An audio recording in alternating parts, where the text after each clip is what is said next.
जय श्री राम सभी को। वेलकम है आपका द लर्नर्स अकेडमी में। उम्मीद करता हूँ बिल्कुल ठीक होंगे, मस्त होंगे, बिल्कुल बिंदास होंगे बस। और पढ़ भी रहे होंगे, सबसे जरूरी तो यही है, पढ़ रहे होंगे आप। ठीक है, तो देखो बच्चों, हम इस वीडियो के साथ शुरुआत करेंगे हिंदी व्याकरण की। इसकी शुरुआत करेंगे हिंदी व्याकरण की। और हिंदी व्याकरण में सबसे पहले जो टॉपिक हमारा वो है वर्ण। वर्ण किसे कहते हैं, वर्ण क्या होते हैं ये समझेंगे, वर्ण के प्रकार समझेंगे, या वर्णमाला भी समझेंगे इसमें। ठीक है, चलो भाई शुरू करते हैं। देखो सबसे पहले इसका अर्थ समझते हैं। वर्ण होता क्या है, सिंपल कहें तो हम सबने शुरू बचपन में जब छोटे थे सबसे पहले शुरुआत हमने इन्हीं से की थी।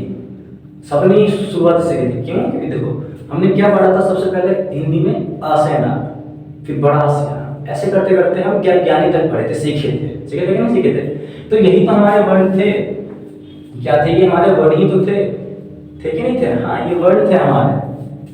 देखो इसको पहले हम समझ लेते हैं, इन्हें हम ध्वनि भी कहते हैं। क्या कहते हैं? वर्ण को हम ध्वनि भी कहते हैं और कह भी सकते हैं। ठीक है, क्योंकि देखो जब हम कुछ भी बोल रहे हैं तो कुछ ना कुछ तो ध्वनि उत्पन्न हो रही है। जैसे अ, तो तुमने अ बोलो तो किस चीज की ध्वनि सुनाई दे रही है आपको? आ की तो ध्वनि सुनाई दे रही है, तो इन्हें हम ध्वनि भी कहते हैं। अब इसका समझ लेते हैं हम अर्थ। अर्थ क्या होता है? देखो वर्ण क्या होता है? भाषा की सबसे छोटी इकाई को वर्ण कहते हैं। वर्ण कहते हैं, यानी जो हमारी भाषा है उसकी सबसे छोटी इकाई जो होगी उसे हम क्या कहेंगे? वर्ण कहेंगे। जैसे अगर हम एग्जांपल के साथ समझे तो मैं यहां लिख दूं राम पार्क जाता है, ये वाक्य बन गया। ठीक है, और राम गया, या सिर्फ मैं लिख दूं राम। ठीक है, तो जरा हम देखो अगर हम इसे तोड़े अलग अलग करके लिखो तो यहाँ से क्या निकलेंगे? अ जमा में बड़ा आ, मा जमा में छोटा आ, ये तो निकलेंगे। अब जरा समझो कि क्या इन्हें और अधिक, इससे और अधिक छोटी कोई ध्वनि यहाँ सुनाई दे रही जब हम राम बोल रहे हैं? तो राम, तो इसमें सिर्फ रा, बड़ा आ, मा और छोटा आ की ध्वनि सुनाई दे रही है, सुनाई दे रही है? हाँ, उसी की ध्वनि सुनाई दे रही होगी आपको भी। तो ये क्या है हमारी, इन्हीं से फिर देखो और भी जोड़ते चले जाओ, मात्रा लगाते चले जाओ इन्हीं का प्रयोग करते हुए, तो क्या बन जाएंगे हमारे? एक पूरी विशाल भाषा बनती है हिंदी। तो हिंदी भाषा की, हमारी जो भाषा है उसकी सबसे जो छोटी इकाई है उसे हम क्या कहेंगे? वर्ण कहेंगे। क्या कहेंगे? वर्ण कहेंगे। इतना क्लियर हो गया आपको? गुड, ठीक है, मिटा दो सवाल। चलो देखो इसको एक और, इसकी एक और परिभाषा दी जाती है कि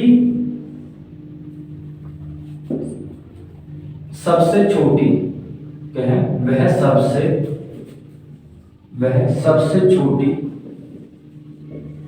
इकाई जिसके खंड यानी कि टुकड़े नहीं किए जा सकते, यानी भाषा की वह सबसे छोटी इकाई जिसके और खंड नहीं किए जा सकते उसे हम क्या कहेंगे? वर्ण कहेंगे। जैसे मैंने अभी लिखा था ना राम, तो राम में हमारा क्या आया था? रा जमा में आ, जमा में मा और जमा में आ। अब देखो जरा इसके अलावा इसके और टुकड़े किए जा सकते हैं क्योंकि इन ध्वनियों के, इन वर्ण के और अधिक टुकड़े किए जा सकते हैं, इकाइयों के और अधिक टुकड़े नहीं किए जा सकते। हाँ, अगर आप कहोगे जो बड़ा आ, जो बड़ा है इसको तो तोड़ सकते हैं, हाँ तोड़ दोगे, लेकिन क्या बनेगा? छोटा आ और दो छोटे आ निकल के आएंगे। क्या अब इससे और तोड़ा जा सकता है? नहीं तोड़ा सकता। तो ये हमारे क्या है? ऐसी ध्वनियां हैं जिन्हें और अधिक तोड़ा नहीं जा सकता। ठीक है, तो इन्हें हम क्या कहेंगे? वर्ण कहेंगे। जो वर्ण है हमारे टोटल है 52। कितने वर्ण है कुल? 52 वर्ण है, वर्ण है हमारे कुल। और जबकि मूल रूप से अगर हमारे वर्णों की संख्या देखें तो वो है हमारे 44। 44 क्या है? हमारे मूल वर्ण है, मूल वर्ण है। ठीक है, कुल वर्ण कितने हैं हमारे? कुल वर्ण जो है वो 52 है, और जबकि मूल वर्ण जो है हमारे वो है 44। इतना क्लियर होगा? अब हम समझ लेते हैं वर्णमाला को। वर्णमाला किसे कहते हैं? वर्णमाला।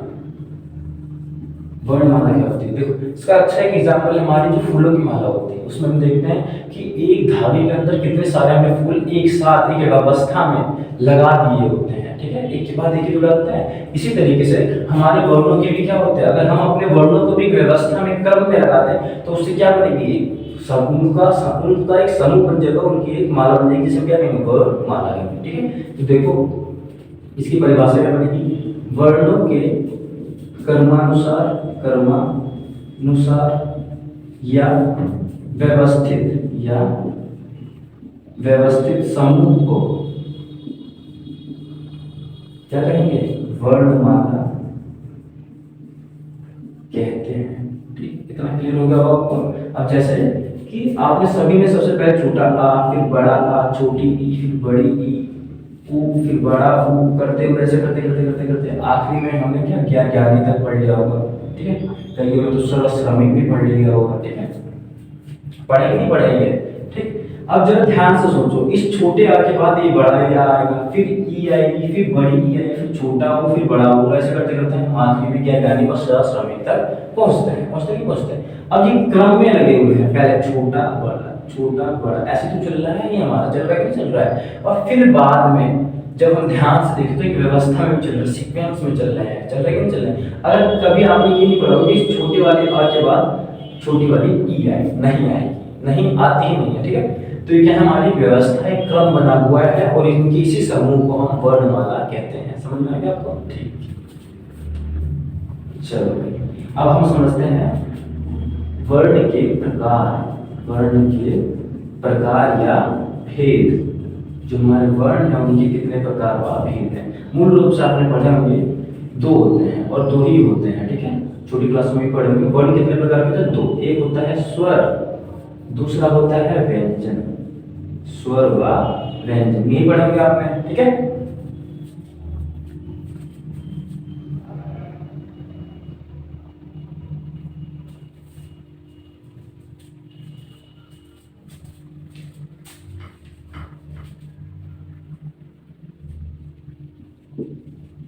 स्वर व व्यंजन ये पढ़े कि नहीं पढ़े, हाँ। अब इसकी हम एक एक करके डिटेल में बात करते हैं, ठीक। उससे पहले मैं ये रख कर देता हूं। चलो बात करते हैं। हम पढ़ रहे हैं कि क्या, वर्ण के प्रकार या फिर भेद। कितने प्रकार होते हैं इसके, दो। एक होता है स्वर और दूसरा होता है व्यंजन। स्वर व व्यंजन ये तो हमारे दो प्रकार होते हैं, वो होते हैं, ठीक है। अब इनकी हम थोड़ी बात करते हैं डिटेल में कि स्वर क्या होता है। देखो स्वर का मतलब है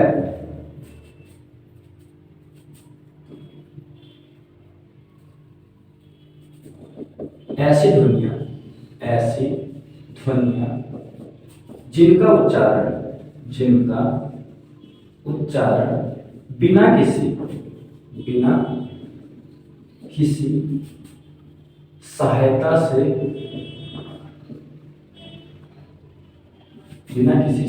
से किया जाता है। या हम ये भी कह सकते हैं इसको कि ये वे ध्वनियां होती हैं, जिनका उच्चारण स्वतंत्र रूप से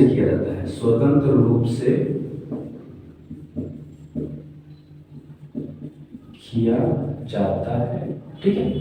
स्वर क्या होते हैं हमारे, ये वे ध्वनियां होती हैं जिनका हम उच्चारण, यानी जब हम इन्हें बोलते हैं तो इन्हें बोलने के लिए ना किसी और स्वर या व्यंजन किसी और वर्ण की जरूरत नहीं पड़ती। सिंपल कहें तो जैसे देखो हम जब बोले अ, तो अ को बोलने के लिए, इस ध्वनि को या इस वर्ण को बोलने के लिए क्या किसी और चीज की जरूरत हो रही है हमें? नहीं हो रही। जैसे मैं बोलूं ई, ऊ, नहीं हो रही है बोलने के लिए। आ, ई, ऊ नहीं हो रही है बोलने के लिए, नहीं हो रही ना, हाँ। तो ये क्या होती है, ऐसी ध्वनि होती है जिन्हें हम किसी बिना किसी और वर्ण की सहायता, ध्वनि की सहायता से बोल सकते हैं। अगर वहीं पे मैं बोलूं का, जरा एक बार थोड़ा लंबा बोलते हैं, का किसकी आवाज आ रही है, लास्ट में अ की आवाज आ रही है, यानी का तो सुनाई दे रहा है, लेकिन का के साथ साथ क्या सुनाई दे रहा है, आ भी सुनाई दे रहा है। तो ये क्या हमारा, ये एक स्वर नहीं कह रहा है, क्योंकि इसे बोलने के लिए किसी और वर्ड की जरूरत हो रही कि नहीं हो रही? हाँ, तो ये क्या कहलाएगा? वर्ड व्यंजन कहलाएगा हमारा, ये हमारा व्यंजन होगा। फिलहाल हम लेकिन स्वर की बात करते हैं, ठीक है? तो उम्मीद है कि आपको इस स्वर की जो डेफिनेशन है, या तो ये या फिर ये, दोनों में से आप कोई सी भी लिख सकते हो, समझने वाली बात है, समझ सकते हो, ठीक है? तो इन्हें हम क्या कह सकते हैं? ध्वनियां जो है हमारी, ये स्वर कहलाती है। अभी जो स्वर है टोटल, कुल जो स्वर है हमारे, कुल स्वर 11 है। कितने हैं? 11 स्वर है हमारे टोटल। कौन कौन से जो है ये समझना, आ बड़ा आ, ई बड़ी ई, ऊ बड़ा ऊ, री ई बड़ा ए, ओ बड़ा, ठीक है? ये हमारे कितना हो गए? 11 स्वर हो गए, ठीक है? कितने स्वर हो गए? कुल 11 स्वर हो गए। अब कईयों को ध्यान देखिए, यहाँ हम तो अंग और आ भी होता होगा फिर तो, है ना? अंग और आ भी होता हो? नहीं, जो अंग है और वो अ है, यानी अड़ा जिसे हम बोलते हैं, वो हमारे स्वर नहीं होते हैं। अंग और अ को, अंग से अंगूर और अण खाली को, इन दोनों को हम अयोगवाह कहते हैं। क्या कहते हैं? अयोगवाह कहते हैं, ठीक है? अब अयोगवाह, इन्हें हम क्या कहते हैं? अयोगवाह कहते हैं। इन्हें हम अयोगवाह कहते हैं। फ्रेम से नीचे चले गए, मिटा देते हैं। तो इन्हें हम अयोगवाह कहते हैं। अयोगवाह क्या होता है? यहाँ लिख देता हूँ। ऐसे वर्ड जिनका उपयोग या प्रयोग स्वर व व्यंजन दोनों के रूप में किया जाता है, दोनों के रूप में किया जाता है, उसे हम क्या कहते हैं? उसे हम कहते हैं अयोगवाह। अयोगवाह क्या है? जैसे अंग और आ हमारे क्या है? अयोगवाह है, ठीक है? अब इसका एग्जांपल हम समझिए। इसका एग्जांपल क्या हो सकता है? तो देखो, हमने कुछ शब्द ऐसे सुने, संभव, कंबल, सुना ना? अगर हम इसे तोड़े, ध्यान से तोड़े, तो देखो, श जमा में अंग, जमा में ह, जमा में आ और आधा व और फिर आ, यही बनेगा, नहीं बनेगा? संभव। यहाँ मात्रा देखो अंग की लग रही है, लेकिन तुम बोल रहे सम, म ना था, आधे में क्या हो जाएगा? तो म क्या हमारा एक व्यंजन है कि नहीं है? तो हम ये व्यंजन के रूप में देखो प्रयोग किया जाता है और स्वर दोनों के रूप में प्रयोग किए जाते हैं। तो इन्हें हम क्या कहते हैं? अयोगवाह कहते हैं। जबकि इस अंग को, इसको हम अनुनासिक भी कहते हैं। क्या कहते हैं? अनुनासिक, ठीक है? अनुनासिक है, यानी नाक से बोले, जैसे अंग, ऐसा है ना? नाक से बोला जाए अंग, है ना? तो ये नाक में ही बोलता है या नाक से ही बोल जाता है, समझ लेना। तो ये अनुनासिक होता है हमारा, ये अंग से अनुनासिक है, ठीक है? इतनी बातें क्लियर हो गई आपको, ठीक है? चलो आगे बढ़ते हैं। अब हम समझ लेते हैं व्यंजन को। व्यंजन जिसे कहते हैं, देखो, ऐसी ध्वनियां जिनका उच्चारण स्वर की सहायता से किया जाता है। ये व्यंजन क्या होते हैं? जिन्हें हम स्वर की सहायता से, यानी स्वर का यूज करके, प्रयोग करके बोलते हैं। जैसे देखो, हम बोले, अगर मैं बोलूं का, खा, गा, घा, ऐसे करते करते ज्ञानी और श्रमिक तक बोलूं, तो इन सबको बोलने में, इनको बोलने में, का, खा, गा, घा को, इन सबको बोलने में मैं क्या बोल रहा हूं? जब मैं बोल रहा हूं का, तो किसकी वजह है? का और आ की वजह नहीं ना? जब मैं इस का को बोल रहा हूं, का जमा में आ, इसकी वजह आ रही कि नहीं आ रही है? तो अ क्या है हमारा? एक स्वर है, इसको बोलने के लिए स्वर की जरूरत है। जब मैं का बोल रहा हूं, अगर मैं इसको हटा दूं तो क नहीं बोला जाएगा, ठीक है? तो व्यंजन क्या होते हैं हमारे? जिनको बोलने के लिए हमें किसकी जरूरत पड़ती है? स्वर की जरूरत पड़ती है, यानी ये स्वर की सहायता से बोले जाते हैं। इतना क्लियर हो गया? गुड। चलो अब जब ये समझ लेते हैं, जो हमारे स्वर है, कुल स्वर जो है हमारे, कुल जो व्यंजन है हमारे, कुल व्यंजन है टोटल, वो तो है हमारे 39। कितने हैं कुल व्यंजन? 39, 39। इसको ऐसे लिखना है 33 प्लस में 6। जबकि जो मूल व्यंजन है हमारे, मूल व्यंजन यानी जो संस्कृत से लिए गए हैं एज इट इज, वो है हमारे 33, ठीक है? कितने हैं? 33। मूल व्यंजन 33 है, लेकिन कुल जो व्यंजन है वो है हमारे 39। कितने हैं? 39 हैं। अब वो कौन कौन से हम एक एक करके समझेंगे। जरा याद करो, मैंने तुम्हें क्या कहा था कि जो हमारे कुल वर्ण है वो 52 है, जबकि मूल जो वर्ण है वो हमारे 44। अब जरा ध्यान से समझना कैसे। देखो, जो मूल स्वर है हमारे और जो मूल व्यंजन है, अगर इन्हें मैं जोड़ दूं तो 44 आएगा, और ये हमारे मूल वर्ण बन जाएंगे। क्या बन जाएंगे? मूल वर्ण बन जाएंगे। कैसे? देखो, ये होते हैं 11 और ये होते हैं 33। 33 और 11 44 होता है। ठीक है, तो 44 ये हमारा मूल वर्ण है, लेकिन टोटल वर्ण जब पूछे हमसे, कुल वर्ण पूछे, तो जरा समझना, जो स्वर तो है वो तो नहीं रहेंगे स्वर, फिर इसमें हमारे अयोग वर्ण जुड़ जाएंगे। ठीक, अयोग वर्ण, और फिर हमारे जो है कुल व्यंजन जुड़ जाएंगे। कुल व्यंजन, इससे क्या बन जाएंगे? टोटल 52 वर्ण बन जाएंगे। स्वर है हमारे 11, अयोग 2 हो जाएंगे, और कुल व्यंजन कितने हैं? 39। अब इन्हें जोड़ोगे तो आप कितना मिलेगा? आपको 52 मिलेगा। ठीक है, तो इस तरीके से है। मूल जो वर्ण है वो हमारे 44, जबकि कुल वर्ण जो हमारे वो है 52। कैसे? अब आपको समझ में आ रहा होगा। स्वर है हमारे वो 11 है, 2 अयोग हुआ है, और जो व्यंजन है हमारे, कुल व्यंजन 39 है, लेकिन मूल व्यंजन 33 है। कितना क्लियर किया आपको? अब हम जरा इनके प्रकार पढ़ लेते हैं। स्वर के प्रकार कितने होते हैं और व्यंजन के प्रकार, फिर हम इसको खत्म करते हैं। ठीक है, इतना क्लियर हो गया। अब ये जो हमारा है समय के आधार पे या समय के उच्चारण के आधार पे जो स्वर के प्रकार है वो हो गए हमारे खत्म। अब हम पढ़ेंगे व्यंजन। अगर आप कमेंट करके बताओगे कि ये भी बता दिए जाए तो ये भी बता देंगे। जीभ के भी देखो 3 होते हैं।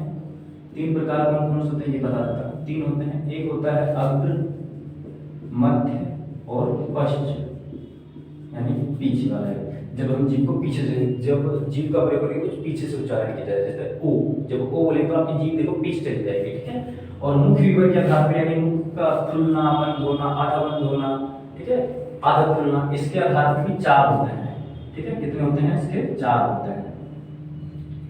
एक को कहते हैं विपरीत, एक को अर्थ विपरीत, एक होता है हमारा अर्थ संवृत्त, और एक होता है संवृत्त। ठीक है, ये 4 इसके विवर यानी मुख द्वार के आधार पे इसके प्रकार होते हैं। इतना क्लियर हो गया आपको। अब हम लास्ट टॉपिक की तरफ बढ़ते हैं, फिर इसको हम खत्म करते हैं। हमारा क्या है अगला टॉपिक, या अगला सब टॉपिक इसी का ही व्यंजन। व्यंजन के प्रकार, व्यंजन के प्रकार समझते हैं। अब हम पहले लिख लेते हैं हम कि हमारे व्यंजन कौन कौन से होते हैं। ठीक है, लिखते हैं पहले, और फिर उसी के हिसाब से साइड बाय साइड हम समझते चलेंगे। टोटल अगर हम देखें इसके बच्चों 5 प्रकार होते हैं। कितने प्रकार होते हैं? 5, ये याद रखिएगा। अब जरा हम समझ लेते हैं। पहला लिखते हैं क, ख, ग, घ, अण, च, छ, छ, यहाँ खाली टा, ठा, ड, ढ, न, त, थ, द, थ, न, प, फ, ब,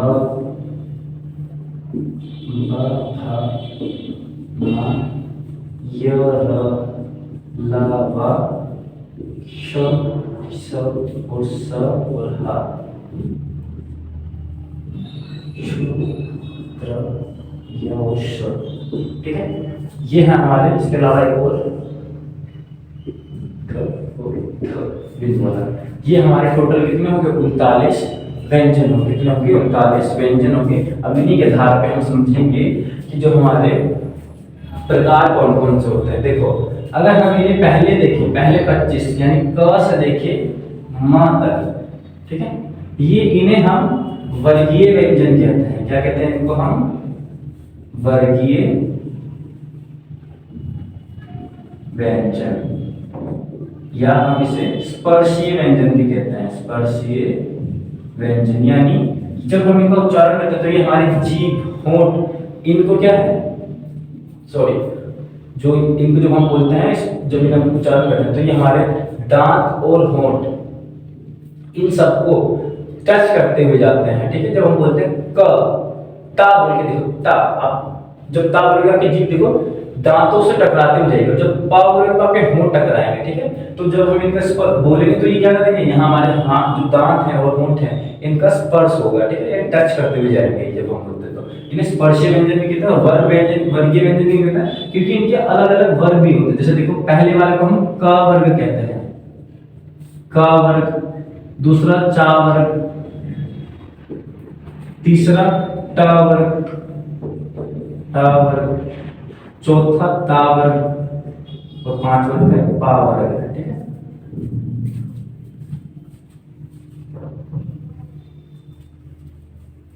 ठीक, अब जरा देखो वर्ग क्या मतलब क्या है। जब आप इन्हें बोलोगे तो ऐसा लगेगा कि ये एक ही परिवार है, एक ही वर्ग के हिस्से। जैसे बोल भी देखो का वर्ग के, बोल भी देखो का, ख, ग, घ, है ना, लग रहा है ना कि इसी के ही है। फिर चा वर्ग बोलो च, छ, ज, छ, लग रहा है ना। तो इन्हें हम वर्गीय व्यंजन भी कहते हैं क्योंकि ये एक ही वर्ग के लगते हैं। जैसे पहला में का, इसको याद करने के लिए आप क्या कर सकते हो, जिन टीचर से मैं पढ़ता हूँ या जिन टीचर से मैं पढ़ रहा हूँ, ये पढ़ता हूँ, ठीक है, उन्होंने बताया था कि ये इसके लिए हमें एक वर्ड याद रखें, कचट तप, कचट तप, ठीक है। इसका यूज कर सकते हैं। देखो क से का वर्ग, च से चा वर्ग, टा से टा वर्ग, ता से ता वर्ग और पा से पा वर्ग, कचट तप, ठीक है। इसका हम इस तरीके से इन्हें याद कर सकते हैं। इसके अलावा भी इनको देखो हम इस दूसरी तरीके से बांटते हैं, जैसे इस तरीके से। इसका एक और वर्ग इस तरीके से होता है, पहले पहले का, दूसरा वर्ग, तीसरा वर्ग, चौथा वर्ग और पांचवा वर्ग, ठीक है। इस तरीके से भी इन्हें बांटते हैं। ये पहला हो जाएगा, ये दूसरा, ये तीसरा वर्ग, चौथा और ये पांचवा। जो पांचवा इसे हम पंचमाक्षर कहते हैं, पंचमाक्षर यानी पांचवा अक्षर, जो कि इंपॉर्टेंट है हमारे लिए, ठीक है। पंचमाक्षर कहते हैं इसको। अब इसका प्रयोग एक बार समझ लो, फिर हम आगे की भी समझ लेते हैं। पंचमाक्षर क्या होते हैं कि आपने देखो इसका यूज किया सर, तो ये इंपॉर्टेंट क्यों है हमारे लिए। आपने सुना होगा, जैसे कि मैं लिख दूं बंदर, तो यहाँ पे जो न है इसका कौन सा व्यंजन होगा, ये जरा बताओ कौन सा होगा, ये वाला। इसको अगर मैं इस तरीके से लिखूं तो इस तरीके से लिखेंगे। फिर लिखूं अगर मैं कंबल, तो कंबल पढ़ा इसको मैंने मान भी पढ़ा, इस वजह से ना क्यों नहीं पढ़ा, क्यों नहीं पढ़ा, क्योंकि हम ये देखते हैं कि ये जो पहले के बाद दूसरा जो पूर्ण है, पूर्ण जो है यानी व्यंजन, जो पूरा व्यंजन है जहाँ पे ये मात्राएं नहीं है किसी भी तरह की, उस पर उसके वर्ग में पांचवा अक्षर जो होगा उसी को हम पढ़ते हैं इस मात्रा में, इस अंक की मात्रा को, वही वाला व्यंजन हम पढ़ते हैं। जैसे देखो अगर हम चेक करें तो बा, देखो जरा बा किस वाले में मिलेगा आपको, किस वर्ग में मिलेगा, पा वर्ग में मिलेगा। ये रहा पा वर्ग में, ये बा है। और इसको पांचवा अक्षर जरा चेक करोगे तो क्या मिलेगा, मां मिलेगा।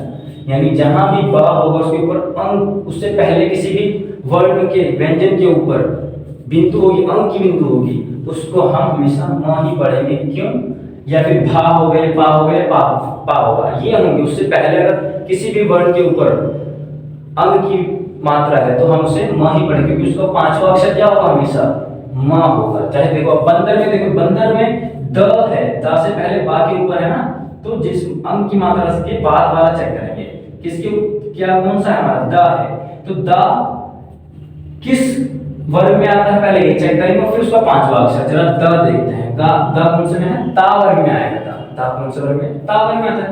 फिर इसका पांचवा अक्षर देखो न, क्या आया, ना आया कि नहीं आया, तो इसको हमने क्या पढ़ा, न पढ़ा। जैसे देखो बंदर, ऐसे देखो डंडा, यहाँ ड है, ड चेक करो, ये रहा हमारा ड, तो यहाँ पे ये वाला ना आएगा। ऐसे ही पंच, पंच,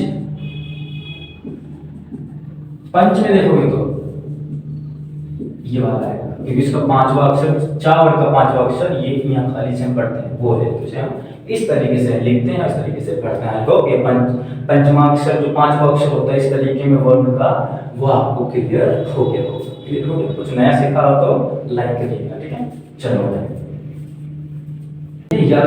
यरलाभ हम अंतस्थ व्यंजन कहते हैं, अंतस्थ व्यंजन, अंतस्थ व्यंजन यानी अंतस्थ का मतलब अंदर की ओर। जब मैंने बोलते हुए ऐसा लगता है अंदर की ओर कुछ गूंज रहा है, कानों के आसपास कुछ गूंज रहा है। जैसे कोई देखो य, अंदर कुछ गूंज रहा है ना, इधर इधर कहीं ऐसा लगता है अंदर की तरफ ही कुछ गूंज रहा है। य, र, ल, व अंदर की ओर जा रहा है ना कुछ अंदर की ओर, तो अंतस्थ व्यंजन कहते हैं इनको, ठीक है। तो अंतस्थ व्यंजन हो जाएंगे। फिर हमारे श, श, स और ह है, जिन्हें हम स्पर्शीय व्यंजन सॉरी ऊष्म व्यंजन कहते हैं। ऊष्म व्यंजन या संघर्षी भी कहते हैं इन्हीं को हम, संघर्षी, ये संघर्षी होते हैं, ठीक है, संघर्षी में, ठीक है। और ये संघर्षहीन होते हैं, असंघर्षी कह सकते हैं इसे, असंघर्षी या संघर्षहीन, संघर्षहीन व्यंजन, ठीक है, संघर्षी। अब ऊष्म व्यंजन मेन इंपॉर्टेंट ये समझना जरा, ऊष्म व्यंजन यानी कि जब मैंने बोले तो ऊष्मा यानी भाप मुंह से बाहर निकले, तो जैसे बोल देखो श, हाथ रखो सामने, बोल देखो श, स और स, हा, तो जब बोलोगे ना तो ऐसा लगेगा आपको कि मुंह से भाप निकली है, ऊष्म निकले, तो हमारे स्पर्शीय। जबकि ये जो हमारे चार हैं इन्हें हम संयुक्त व्यंजन कहते हैं। क्या कहते हैं इन्हें हम? संयुक्त व्यंजन, क्योंकि ये दो व्यंजनों से जुड़कर बने होते हैं, ठीक है। ये कितने व्यंजनों से जुड़ के बने हैं? दो व्यंजनों से बनके जुड़े हैं। जैसे यहाँ लिख दूं मैं, इधर लिख देना, जैसे ये शशतरी है, शशतरी अगर देखें तो ये कश से जुड़ के बना है, किससे? कश से, ठीक है। त्र जो है वो आदत्ता और र से जुड़ के बना है, जबकि ज्ञानी जो है वो है ज और अंग से, आई की मात्रा से, आई से बना है, ठीक है। जबकि जो श्रमिक है हमारा ईश और र से मिलके बना है, ठीक है। ये संयुक्त व्यंजन कहलाता है हमारे, इतना याद रखिए। जबकि ये जो ढ और ढ है इसको हम, ड और जो ढ है इसको हम कहते हैं द्विगुण व्यंजन, द्विगुण व्यंजन, एवं इसे हम उत्क्षिप्त व्यंजन भी कहते हैं। क्या कहते हैं? उत्क्षिप्त व्यंजन, ठीक। और इतना याद रखिएगा कि इनका प्रयोग कभी भी शब्द के पहले नहीं किया जाता, शब्द में जो पहला वर्ण जो होगा उसके रूप में इसका कभी प्रयोग नहीं किया जाता। ये तो हमेशा बीच में होगा या इसको आखिरी में होता है हमेशा। जैसे कभी भी देख लेना, अगर मैं लिखूंगा सड़क तो ये बीच में आएगा, लड़का तब भी बीच में आएगा। अगर मैं लिखूं डोर, तो डोर में ये वाला ड आएगा, ना कि ये वाला ड आएगा, ठीक है। ये याद रखना, ये कभी भी पहले नहीं होते, हमेशा बीच में होंगे या आखिरी में होंगे, सेम। ये हो गए हमारे पांचों प्रकार व्यंजन की। कौन कौन से? पहला हमारा वर्गीय स्पर्शीय व्यंजन, फिर अंतस्थ व्यंजन, फिर ऊष्म व्यंजन, संयुक्त व्यंजन और द्विगुण या उत्क्षिप्त व्यंजन। ये हमारे थे व्यंजन के प्रकार। इसके अलावा हमने पंचमाक्षर भी सीखा। इसी के साथ हमारी जो वर्ड की क्लास है वो खत्म हुई। उम्मीद करता हूँ आपको समझ में आया होगा, कुछ नया सीखा होगा, ठीक है। और इसी तरीके से हम पढ़ते रहेंगे। अगर इसके अलावा भी इनके चारण के आधार पर बहुत सारे प्रकार होते हैं, जैसे कंठ से, तालव्य से, दंत से, इन सब के ओष्ठ से, इन सब के आधार पर भी, इनके उच्चारण के आधार पर भी नहीं बांटा गया इन व्यंजनों को, ठीक है। लेकिन आप 10वीं तक या पढ़ रहे हो तो उसमें इतना आपको कम से कम मालूम होना चाहिए, ठीक है। इतना आप कम से कम आपको मालूम होना चाहिए जो हमने आज पढ़ा है। उम्मीद करता हूँ आपको समझ में आया हो, पसंद आएगी तो लाइक करिएगा, ठीक है। अगर क्लास अच्छी लगी है तो तब अब मिलेंगे अगली क्लास में। तब तक के लिए जय हिंद, जय भारत, जय श्री राम।